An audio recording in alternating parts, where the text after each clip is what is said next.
မင်္ဂလာပါရှင်စောစောမြန်မာ channel မှာကြိုဆိုပါရစေတင်ဆက်ပေးခြင်းတဲ့အကြောင်းအရာလေးကတော့တိုက်ဆက်အားကြီးသူများရဲ့လက္ခဏာအကြောင်းပဲဖြစ်ပါတယ်တိုက်ဆက်အားကြီးလွန်းသူများရဲ့လက္ခဏာများကတော့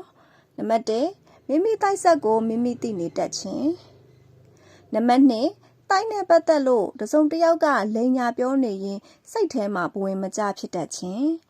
နံပါတ်3အလှူဒန်းရှိရင်ရှိသလောက်လှူဒန်းတတ်ခြင်းနံပါတ်4တော်ရုံလူများအားမယုံတတ်ခြင်းနံပါတ်5ဘာသာတရားလွန်စွာလေးစားကင်ဆိုင်ခြင်းနံပါတ်6မိမိကမချမ်းသာတော့လဲချမ်းသာသူနီးတူလှူဒန်းတတ်ခြင်း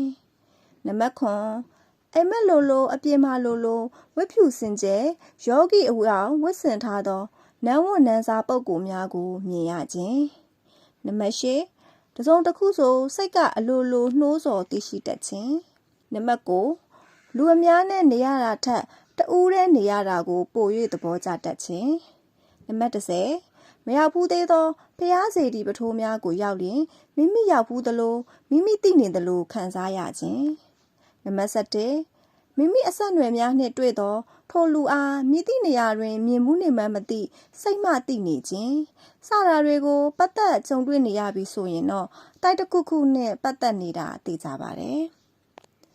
နားဆင်သူအားလုံးကိုကျေးဇူးတင်ပါတယ်ရှင်အားလုံးစိတ်ချမ်းသာခြင်းကိုယ်ကျန်းမာခြင်းနဲ့ပြည့်စုံပါစေပူတရာရစရာများကိုအဆက်မပြတ်တင်ဆက်မှာဖြစ်တဲ့အတွက် channel ကို subscribe လုပ်ခဲ့ပေးဖို့တောင်းဆိုပါရစေ